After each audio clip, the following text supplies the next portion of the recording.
The chapter opens with Isagi explaining that after their win against the U20 team, all Blue Lock members have been granted a 2-week vacation outside the facility. We see Isagi at home, explaining to his mom that he's heading out to meet friends in Shibuya. However, it turns out he's meeting with Chigiri and Bachira at a cafe. The trio discusses why some Blue Lock members couldn't take the break for various reasons. Soon, Isagi receives a text from Nagi saying he's late because he just woke up. Isagi remarks how refreshing it is to have a break from Blue Lock, and as Bachira asks what they should do, Isagi confesses he doesn't have any firm plans. Suddenly, Chigiri asks if they've seen the latest news. He pulls out his phone to show an article featuring Ego and celebrating Blue Lock's revolutionary impact on Japanese football, including Ego's bold claim that the project will produce the world's greatest striker. The article also reveals Batuta's full support for Blue Lock. Chigiri notes that the vibe has definitely changed since they first joined. Meanwhile, they notice other members of the Blue Lock program, sitting together at a nearby cafe. The two groups converge, exchanging greetings and discussing their plans for the day. Ira directly invites them to spend the rest of the day together. When Ryo asks about Nagi's whereabouts, Isagi explains that Nagi overslept and would be late. Checking his phone, Isagi sees another message from Nagi, mentioning he'll stop by the arcade later to play. Bachira suggests they ambush him, and soon after Nagi's arrival, they put their plan into action. As Otoya, Bachira, Tokumitsu, and Karasu have fun playing the claw machine, Isagi, Chigiri, and Bachira set Nagi in front of a dartboard as a playful punishment. Karasu theatrically scolds Aru for overdoing it with the pool cue, and then he and Nagi engage in a game of ping-pong against Chigiri and Isagi. Ryo then proposes a stop at a karaoke bar, and along the way, Isagi and Bachira witness a quarrel between two older women and a man over a cheating scandal. Upon arriving at the karaoke spot, they quickly learn that IU is the culprit behind the dispute. Following IU's lead, they head to a booth across the room where the rest of the Japan U20 squad is gathering. As the full Blue Lock group reconvenes, Neo shouts at them while Iku challenges everyone to a bowling battle for dinner.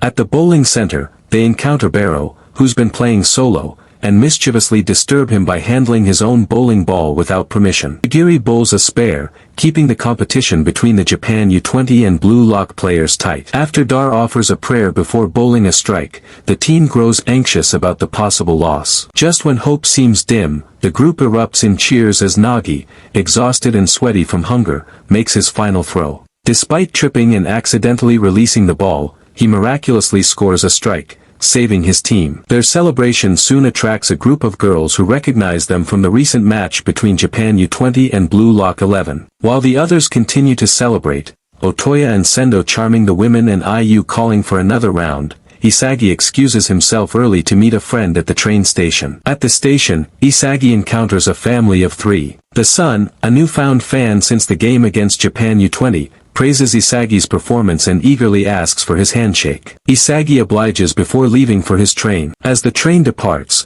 the young fan promises to strive to be just like him one day. Later, Isagi meets a former teammate from Icon High School, who calls him an overnight hero of Japanese football and heaps praise upon him. The former teammate recounts the final goal of the latest match, attributing it to pure luck, and laments that if he had been a contender for the Blue Lock project, luck alone might have made him a hero. Disheartened, Isagi reflects that it is Blue Lock that has changed him, not the world. At Blue Lock headquarters, Ego discusses Phase 2 of the project with international investors. This new phase, a massive-scale entertainment project with global ambitions, is his vehicle to create the world's best striker. Ren is seen sitting by the sea, absorbed in a news article critiquing Sei's questionable final play in the recent Japan U20 match in Blue Lock 11. He recalls his own duel with Sei head-on, convinced he decisively bested him. Ren theorizes that perhaps Sei always knew about his own egotistical tendencies and intended to awaken them during the match. However, he is deeply troubled by the fact that Sei recognized Isagi instead of him. Determined, Ren vows to evolve further, aiming to surpass both Isagi and Sei. Back at home, Isagi's family gathers for dinner. His father repeatedly replays his post-match interview,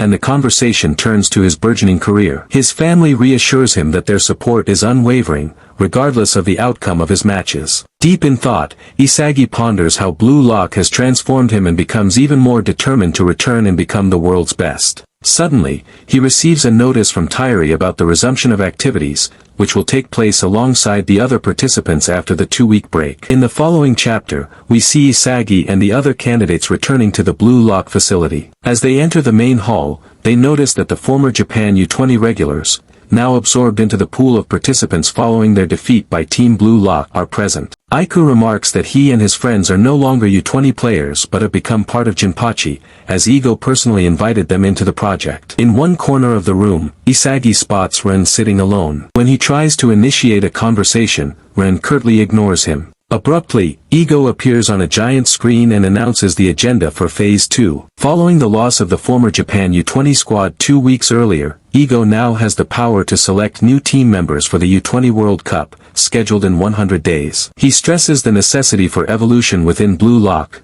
revealing that all candidates in Phase 2 will be placed in conditions modeled after Europe's top 5 leagues. England, focused on speed and physical battles. Spain, specializing in technique and creativity. Italy, emphasizing finesse and tactical acumen. France, seen as a gateway to success for emerging talents. Germany, a league that prizes logic and rationality. He explains that each participant's performance in their new environment will serve as the final selection criterion for the U20 team heading to the World Cup. Ego urges every candidate to showcase their uniqueness, declaring this selection process a rite of passage toward professionalism. Following his address, all players are allotted 90 minutes to choose the league environment they wish to join. As the timer ticks down on Isagi's cell phone, the start of the Neoegoist League, and the next arc of Blue Lock, is set in motion.